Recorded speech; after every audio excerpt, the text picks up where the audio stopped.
Muy buen día, mi querido Juan. Siempre es un placer estar con ustedes. Fíjate que a mí me llama mucho la atención el título de un libro que, como muchos, leí hace tiempo, hace años. Lo he vuelto a leer. Se llama Defensa apasionada del idioma español y lo escribió el periodista y académico de la lengua, Alex Grigelmo. Alex Grigelmo, frente a mucha gente también preparadísima, discrepa, tiene una postura muy divergente. Él siente que sí, que nuestro idioma está siendo dañado sistemáticamente y que le urge una atención prioritaria, remedios urgentes en su defensa. Le digo que hay muchos que no piensan así. Juan Recaredo, por ejemplo, que murió y que leemos sus columnas en los diarios nacionales, alguien de mayor peso internacionalmente hablando por su magnífica obra literaria, Gabriel García Márquez, sostiene que no, que el español goza de cabal salud y que los cambios que vemos, algunos que quizá tardamos en comprender, no ponen en peligro la lengua. A mí me preocupa que estamos llegando al punto que me hace acordarme de distopías literarias, principalmente en 1984, del escritor birmano británico George Orwell. Arthur Blair era su verdadero nombre. George Orwell en 1984 plantea una visión terrorífica del futuro, donde el gobierno es totalitario, donde la gente está permanentemente vigilada y condicionada a dar respuestas que convengan al gran hermano, entendiendo por gran hermano el Estado. Tiene una cabeza visible, pero es el Estado. Todos trabajan para el gobierno, todos son vigilados por el gobierno, es el dolor, es el sufrimiento, es el miedo, los móviles que controlan a la población en 1984. Aunque trabajen todos para el gobierno, pues todos también son objeto de la suspicacia, de la desconfianza del gobierno. Hay un burócrata, todos son burócratas, llamado Winston Smith, que trabaja en el Ministerio de la Verdad, y su labor es eliminar vocablos, ir reduciendo el idioma, eliminar de manera sistemática, metódica, palabras. La justificación oficial, dogmática, pregonada por el Estado de Oceanía, que así se llama ese bloque del futuro, cuya capital es Londres, y que está gobernada por el INCSOC, el socialismo inglés, es que a menos palabras, mayor rapidez de pensamiento, mayor pureza mental, y se evitan lo que se llaman crímenes mentales. Winston Smith no es tonto y sabe que a menos palabras ocurre precisamente lo contrario, menos ideas, menos pensamientos, más fácil manipular a la gente, más fácil controlarla, explotarla, abusar de ella. Su labor es ingrata para él mismo, eliminar palabras. En lugar de hablar de bueno y malo, pues ahora es bueno y no bueno, por ejemplo. Eso se llama lingua nova o neolingua, según sea la traducción de aquella obra. Entonces, irse eliminando palabras. Yo me río de gente que a veces pregona y grita a los cuatro vientos, que domina 5 idiomas, 7 idiomas. Igual que amigos queridos, yo digo, no sé cuántos años me queden de vida, pero si vivo un siglo yo sé que no voy a dominar el español, menos una lengua extranjera.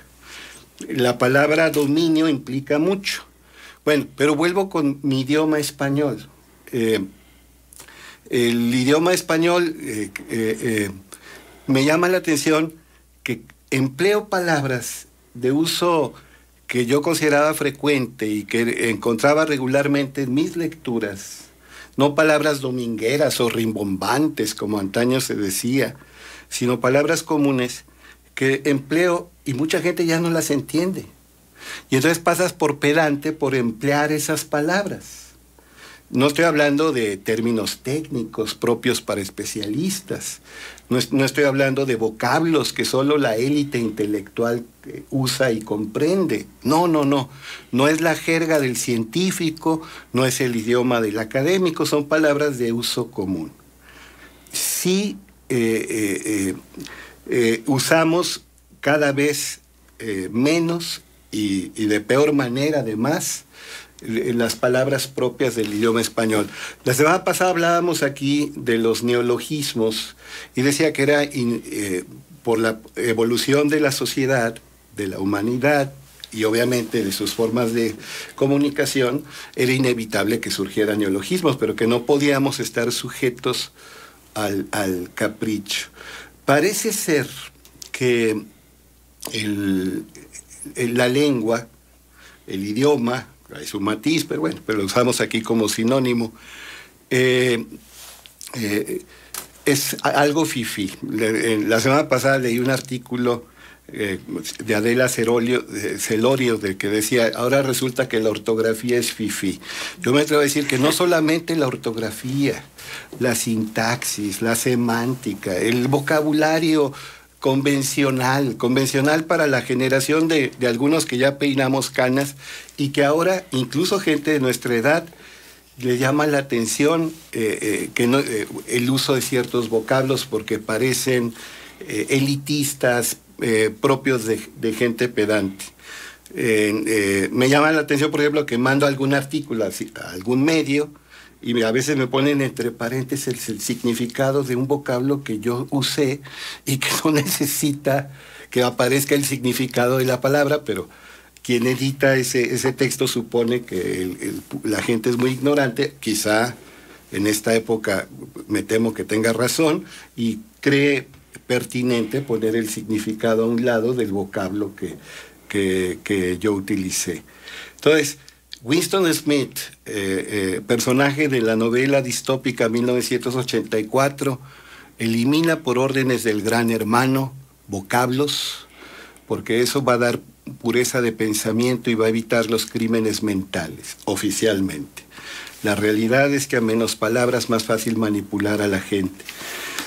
Hace rato, evocando contigo, mi querido Juan, hablé de otra novela distópica de Fahrenheit 451, del autor de Crónicas Marcianas, Ray Bradbury, ganador del premio Hugo, un premio muy importante para escritores de ciencia ficción. Pues acuérdate, el bombero lo que tenía que hacer era quemar libros. Yo valoro mucho los libros, pero no solamente es el libro, es el idioma mismo. Cada vez tenemos un idioma, una manera de expresión más pobre, paupérrima, a ver si no me ponen un paréntesis al lado, de lo que está pasando. Hay que defender las palabras. El hombre es su palabra, decía José Muñoz Cota, un gran tribuno que fue secretario particular de Lázaro Cárdenas y que fue un extraordinario promotor de la cultura. El hombre es su palabra es el título de uno de sus libros. Y la palabra es tan importante que el Evangelio de Juan dice: en el principio era Dios y era el Verbo, y el Verbo era uno con Dios. Entonces, esa es la importancia de la palabra. A fe mía, que extrañeza y no poca causado me ha tu elocuente disertación. Y es que el lenguaje es evolutivo, es cambiante. Por supuesto. Yo me imagino a los españoles por ejemplo, del siglo XVI, del siglo XVII, que utilizaban términos como ansina, que ahora pues ya no se usan. El aiga. El aiga también. Y ahora que se usa. Que se usa. Sí, se usa, pero es incorrecto el uso. Hoy, en la actualidad, sí, es incorrecto su uso, cuando en otros tiempos sí era válido. Y ahorita quienes se molestan, yo me incluyo entre ellos, aunque no pretendo ser un purista del lenguaje, pero la verbalización de sustantivos, ya lo comentabas en una colaboración anterior, como accesar, promocionar, ¿sí? Ofertar, ¿sí? Aperturar. y que no, y que ya la Real Epidemia Española los empieza a aceptar. De hecho, ya en algunos diccionarios ya se incluyen esos como verbos cuando antes eran inaceptables, ¿no? Sí, insisto, la academia asumió la siguiente política: somos una institución fedataria, es decir, nosotros no imponemos los usos, los recogemos, y los usos predominantes son los que avalamos. Se anda con pies de plomo, en Palacio las cosas andan despacio. La academia de alguna manera ha sido indebidamente muchas veces un palacio. Ahora, son academias, porque no solamente es la Real Academia Española de la Lengua, sino son 22 academias de países y regiones que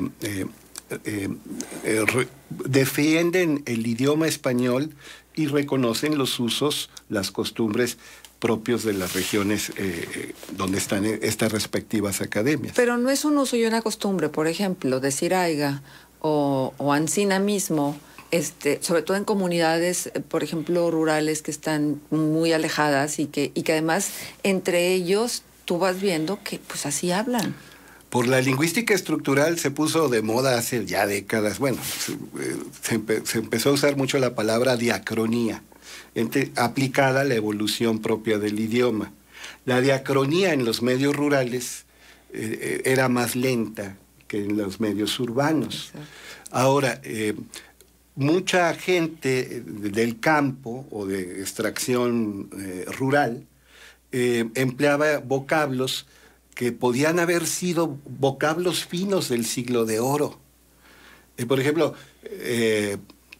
trastornar. Hoy entendemos por trastornar, perturbar, alterar. Está trastornado. Y trastornar era vaciar de un recipiente a otro. Y una señora una empleada doméstica podía decir, voy a trastornar esto.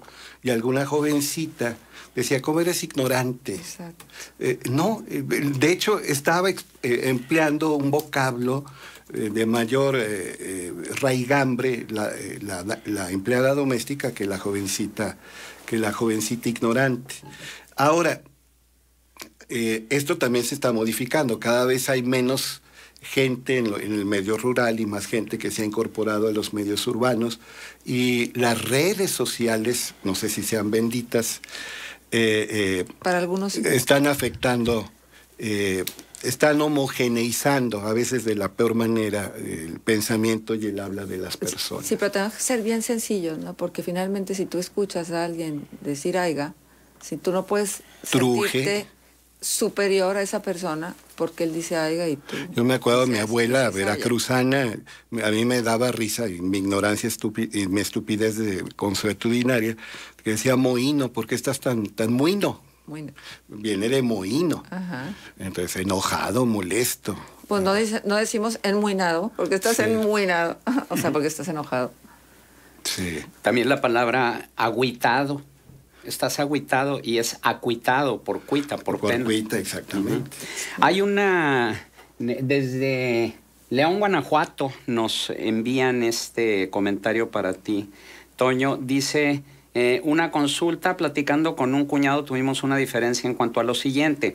Me dice que el alma no es inmortal, que lo que es inmortal es el espíritu. Le decía que alma y espíritu es lo mismo y que el espíritu, al igual que el alma, son inmortales. ¿Me podría aclarar al respecto? No es lo mismo cuerpo y materia. No es lo mismo alma y espíritu. El alma es de naturaleza espiritual. Esa es la primera explicación. Ahora, prosiguiendo con la paradiástole, la distinción fina entre sinónimos y reconociendo la sinonimia predominante de alma y espíritu, se dice que el espíritu es aquello que procede de acuerdo a los planes de Dios. Es el ser en consonancia con la voluntad divina. En este sentido, es la verdadera parte inmortal, porque solamente eres inmortal si estás de acuerdo con los proyectos divinos. Entonces, Pero paradiástole que dije, creo que es independiente de concepciones religiosas o teológicas. El cuerpo es a la materia lo que el alma es al espíritu. Ya teológicamente, el espíritu es la parte de nuestro ser que responde a la vocación primordial de atender la voluntad divina. Ahora, de acuerdo con la religión católica o con la Biblia, el alma es inmortal, pero el espíritu no. El alma tiene que ver con el aspecto emocional y con la vida misma de las criaturas, mientras que el espíritu es la fuerza que permite que el cuerpo funcione. Eso, según los teóricos católicos. Bueno, la palabra, por ejemplo, en hebreo es roa. En griego es neuma. Para alma es psique. Insisto, se puede hacer el matiz. Hay quien también dice el alma sería la parte mental de un ser. Pero psicología, etimológicamente hablando, es el tratado del alma. Y en los seminarios, por ejemplo, llevaban psicología, y no entendiéndola como se entiende actualmente, el estudio científico de la conducta y la personalidad, que es la acepción predominante en nuestra época, sino el tratado general del alma. Ahora, las mismas expresiones litúrgicas han cambiado mucho, y para bien. Por ejemplo, tú en la liturgia escuchabas, no soy digno de que vengas a mí, pero una palabra tuya bastará para sanar mi alma. Y ahora es sanarme. Para sanarme. Y la iglesia, por ejemplo, predicaba la salvación de las almas, ahora predica la salvación del ser humano. Y eso implica la atención inmediata a las necesidades concretas en este mundo. Un espiritualismo elitista de dejar para el más allá, para una época distante, ver el reino de los cielos como algo distante y lejano, se rompió con esa concepción, sobre todo a partir del Concilio Vaticano II. Estoy hablando concretamente del catolicismo, y ahora se habla del hombre integral, que no solamente la parte espiritual, sino el hombre integral. Hay que atender al hombre integral, al ser humano completo. Excelente. ¿Algún punto de contacto, Toño? Sí, antonioalvarezmesta@hotmail.com. Bueno, nada más antes de que te vayas, me están llegando más preguntas para ti. Y esto es lo que nos dice.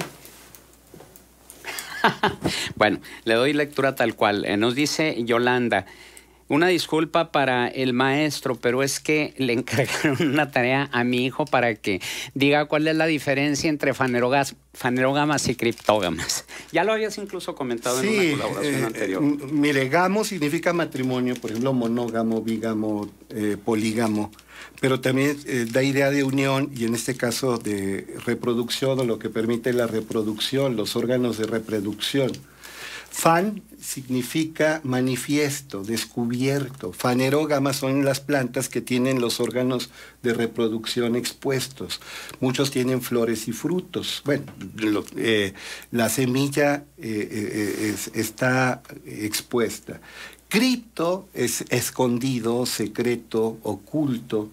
Entonces las criptógamas tienen sus órganos de reproducción pues más difíciles de hallar. Así dicho de la manera más llana y simple. Bien, también tenemos este otro comentario.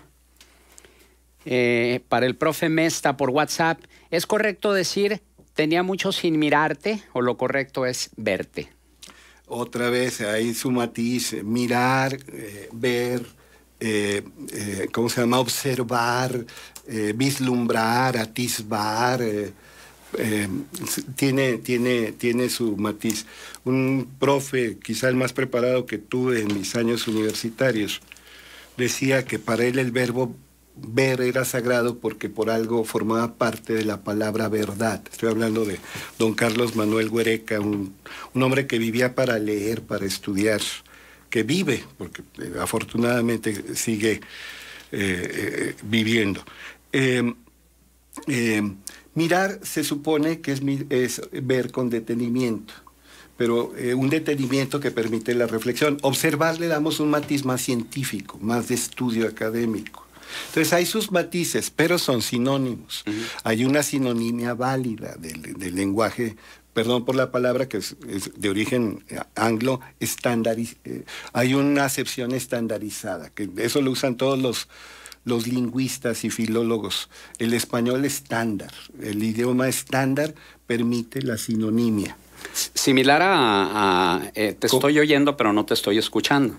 Que sabemos que todos oímos, pero pocos escuchamos. Escuchar es prestar atención a lo que se oye, poner el ser en la audición. Entonces, de oír, mientras tus órganos sensoriales funcionen, pues todos oímos, pero escuchar es tremendamente difícil. Pero sí lo podemos usar como sinónimo en el español estándar. Muy bien, gracias nuevamente, Toño. Y tenemos más comentarios del auditorio. Por WhatsApp nos dicen, bonito día, señores de Contextos.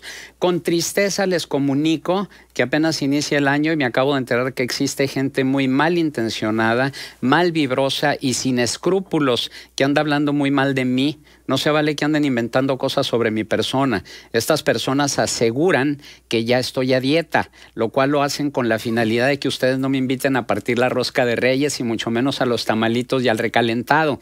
No se dejen engañar que aún no comienzo mi dieta. Repito, aún no comienzo mi dieta. Pues oye, algo de humor. Bonito día, señores de Contexto, nos dicen por WhatsApp. 9:02, volvemos.